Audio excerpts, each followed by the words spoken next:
Okay, good day. These are the Desmos examples for lesson 16, finding probabilities. In lesson 16, there are a lot of examples that require a Desmos function. So we want to get right after it. And any example that does not require a Desmos specific function, I am going to skip. So you still have to watch the rest of the video. First example here says a survey indicates that the time people keep their cell phones is normally distributed with an average of 2.1 years before upgrading to a new model. This mean has a standard deviation of 0.5 years. If a cell phone user is chosen at random, what is the probability that the user will buy a new phone within the first year? So this is different than the last lesson in the fact that we are not using the standard normal curve. If I draw a normal curve for this one, this mean here is not at 0, but it is at 2.1 years. And each of these standard deviations, this distance is only 0.5. All right, so that is not 1 unit there. But I can still use that normal distribution to get the correct value. So here is what I'm going to do. I'm going to go over to Desmos, and I am going to type in that normal distribution. And in this case, I am changing the default mean and standard deviation to 2.1 and 0.5. And you can see that my current mean is at 2.1 and my standard deviation is only 0.5, so you can see it's much narrower curve. Now we're still trying to find the cumulative probability, and they want to know what is the probability that they upgrade within the first year. All right, so I want to start from the left, and the units for X in this case are now years because this is 2.1 years as the mean. So I want to know, if I'm going to type in a 1 here, this basically gives me all of the probabilities, the cumulative probability of anybody who upgrades their phone within the first year. Now, most of us don't upgrade. Most plans say that you have to have 2 years, so the probability within the first year is going to be very low. And in this case, we're going to write down 0.0139.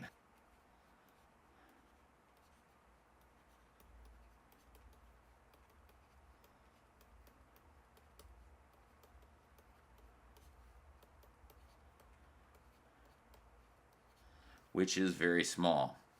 All right, next. It says a survey indicates the people who use Facebook spend an average of 45 minutes a day Facebook stalking with a standard deviation of 12 minutes. The amount of time Facebook stalking is normally distributed and will be represented by the random variable X. So time is going to be our X variable. A random Facebook stalker is monitored remotely. Find the probability that the Facebook stalker will Facebook stalk for between 24 and 54 minutes. Now, this question, just like the last question, is asking for a probability. So we are going to use, again, that normal CDF. But in this case, the average is 45 minutes and the standard deviation is 12. So I need to change my default settings to have those. So we'll come back here, and I don't want to retype normal distribution, so I'm going to just highlight right here and change that. The mean was 45 minutes and the standard deviation was 12 minutes. So this case I want to find between, so I'm going to do an inner, and we're going to say that it is between the values that I gave us, which in this case was between 24 minutes and 54 minutes. So if you pick someone at random and they said, okay, I Facebook stalked for 30 minutes, they would be in this set, and all of those people represent 73.33% of all Facebook stalkers. So for part 1, probability between 24 and 54 minutes was 0.7333 or 73.33%. All right, find the probability that the Facebook stalker will stalk for more than 39 minutes. So 2, probability of X being greater than 39 minutes. We'll come back here, and greater than will be to the right of, and we will change that 24 to 39, and we get 0.6914. So 0.6914 or 69.14%. And then finally, for number 3, if Facebook monitored 200 Facebook stalkers, use part B to determine the number of those stalkers that would Facebook stalk for more than 39 minutes. Well, if 69% of them are doing that, then we can just go the 200 Facebook stalkers and multiply that by 0.6914, and it turns out that that is 138.3. Now we're talking people here, so we're going to round that and say approximately 138 people Facebook stalk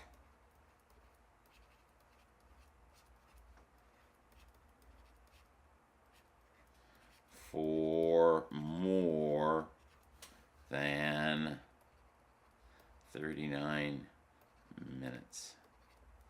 All right, moving on. All right, so it says find a z-score by a given area. So in this case, it is different than the ones that we have been doing. We have been finding probabilities from values along the x-axis. In this case, they are actually giving us probabilities, and again, percentage, probability, they're almost synonymous in this case. And so what we want to know is if I draw that standard normal curve here, and I want to figure out what is this x value if this area right here is 70% of the entire area.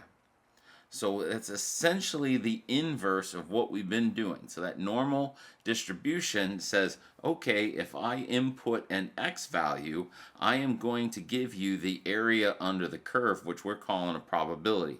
Here, we're taking the percentage or the probability, and we want to know where along the x-axis that we're going to find that. Now, this process is a little bit more cumbersome, and so I want to explain why.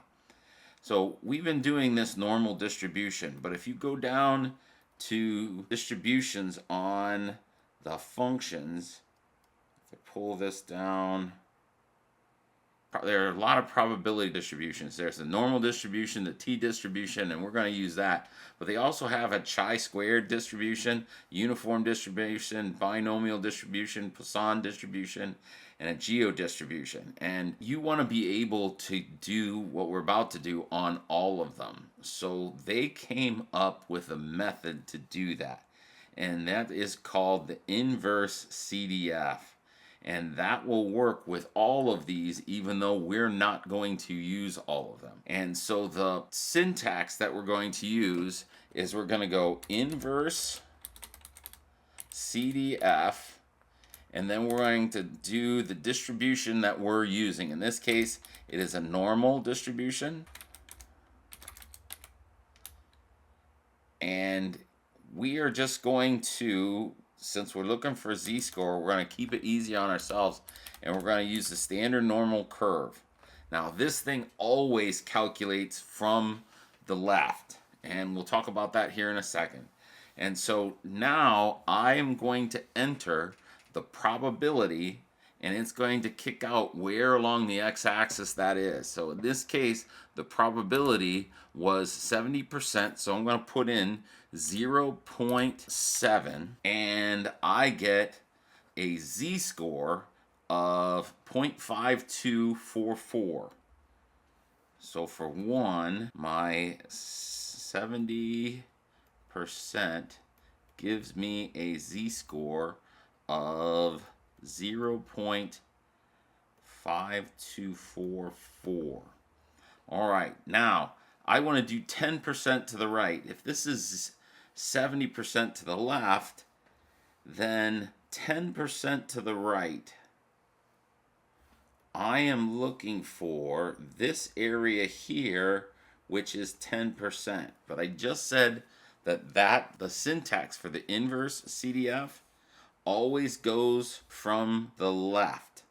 So 10% to the right is the same as 90% to the left.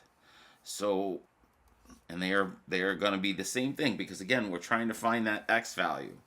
So I am going to come in here and I'm going to change this not to 10%, but I'm going to change it to 0.9, and that z-score is 1.282.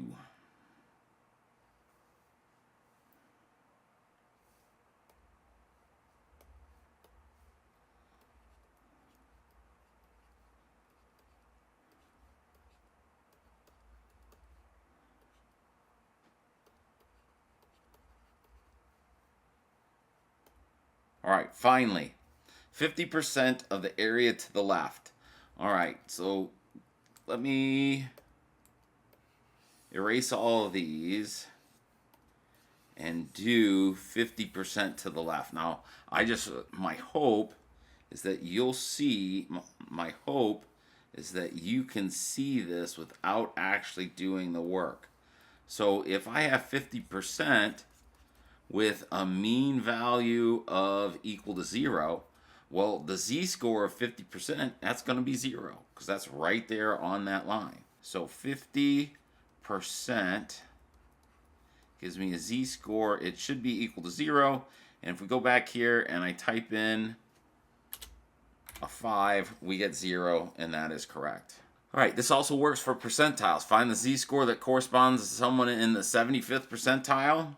Well, we're, again, 75th percentile is going to be 75%.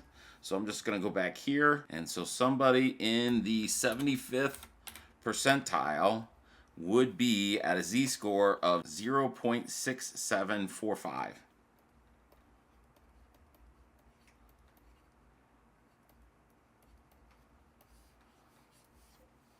That's someone in the 70th percentile. Now, transforming a z-score to an x value is just a formula, and you can type in a formula. There's nothing new.